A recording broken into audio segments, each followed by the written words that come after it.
చేసుకోండి. మీరు కూడా అలా చక్కగా పూజ చేసుకొని పదే పదే యోజన అంటే ఒకళ్ళు నచ్చితే ఒకళ్ళు నచ్చదు నేను చెప్పేది అర్థమైందా. ఎప్పుడైనా సరే ఉత్సవ కొడితే దెబ్బ తగ్గదు, దొంగరాల చేత కొడితే గట్టి దెబ్బ తగ్గింది. అట్లాగే డబ్బున్నవాడు ఆ దారి మంచిది కాదురా అన్నాడు అనుకోండి, అది మంచిదే నాకు సరిగ్గా తెలుసా, వాడి డబ్బులు ఉంటాయి కాబట్టి 4 కట్టలు ఎత్తాను, ఆడు కట్టలు ఇవ్వడు, దాంట్లో పడ్డాక నువ్వు పోతావు ఆడ నాకు తెలియదు అంటాడు. అదే డబ్బు లేనివాడు అరే బాబు బాగుపడరు అన్నారు అనుకో, పోవాయా నువ్వు చెప్పేది ఏంది అంటారు. అర్థమైందా. ఇవాళ మంచి గిలివేడుంది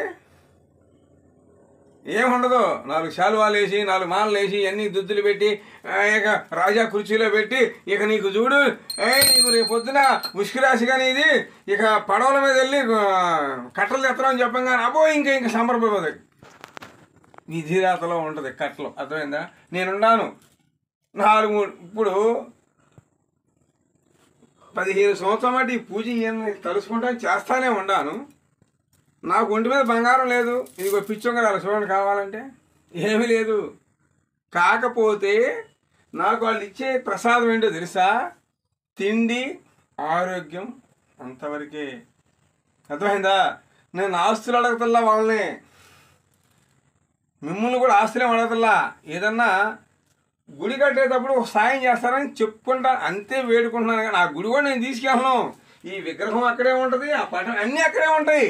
అర్థమైందా. ప్రతి ఒక్కరిని ఏం చెప్తున్నాను తెలుసండి. అమ్మ తల్లి తాతగారు బామ్మగారు మీరన్నా చూసి వాళ్ళకి వివరం చెప్పండి, చిన్నవాళ్ళకి, మీరు పెద్దవాళ్ళు కాబట్టి.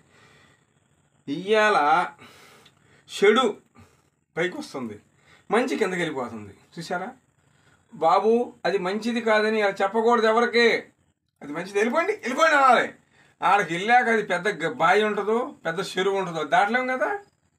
ఈ లోపల మనం మృత్యు దేవత ముంచుకొచ్చి దాంట్లో పడిపోతాం, క్లోజ్. అర్థమైందా. ఇక మన సమాధికి వెళ్ళిపోవడమే, ఆ శివుడి దగ్గరికి వెళ్ళిపోవడమే, ఆ భూస్థాపనకి వెళ్ళిపోవడమే, ఆ బూడిద అయిపోవడం ఏముండదు. ప్రతి ఒక్కరు నేను చెప్పేది ఏంటంటే చక్కగా భగవంతుడు తల్లి తండ్రి దేవుడితో సమానం. ముందు వాళ్ళు కూడా ఎక్కడి నుంచి వచ్చారు, ఆ భగవంతుడు. అలాగే వాళ్ళు మీరు భగవంతుని ఆరాధించుకోండి. ఏదో గుడికి వెళ్ళండి. గుడి ఎందుకు కట్టారు, పిచ్చెక్కి కట్టారా? మీరు ఎందుకు వెళ్తున్నారు, పిచ్చెక్కి వెళ్తున్నారా? భగవంతుడు అనేవాడు అక్కడ ఉంటాడు అనేది అర్థమైందా. ప్రతి ఒక్కరు కూడా నేను చెప్పేది మీ మంచి కోసమే బాబు, అమ్మ మీ మంచి కోసం చెప్పేది, నా మంచి కోసం కాదు. నేను ఎందుకు చెప్తున్నానంటే నీకు నచ్చదు, ఇంకొకటి నచ్చింది నేను చెప్పేది. అర్థమైందా. చక్కగా మీరు నా వీడియో చూడండి, షేర్ చేసుకోండి, లైక్ చేసుకోండి. ఏదైనా సమస్యలు ఉంటే కాదు స్వామి ఏం చేస్తున్నారా నా వీడియో మాట నా ఫోన్ నెంబర్ చేయండి, మాట్లాడండి. రాండి ఇక్కడికి.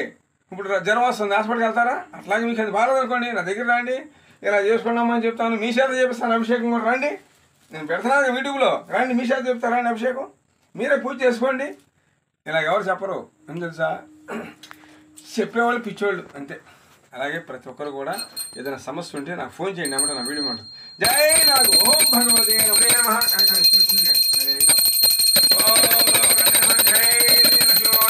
జై ఓగన్నమా తల్లికి జై, నాగమ్మ తల్లికి జై, నాగుకి నాగలోక శక్తి జై మాత, జై తల్లి మాతాకి జై. నమో ఆదిత్యాయ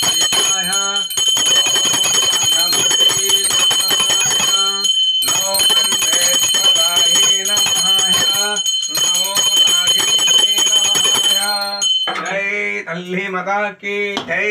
జై నాగు నా తండ్రి నాగుకి జై, నాగమ్మ తల్లికి జై, అమ్మలకన్నమ్మకి జై, మమ్మకన్నమ్మ తల్లికి జై. తల్లి ఓం భగవతే నమః.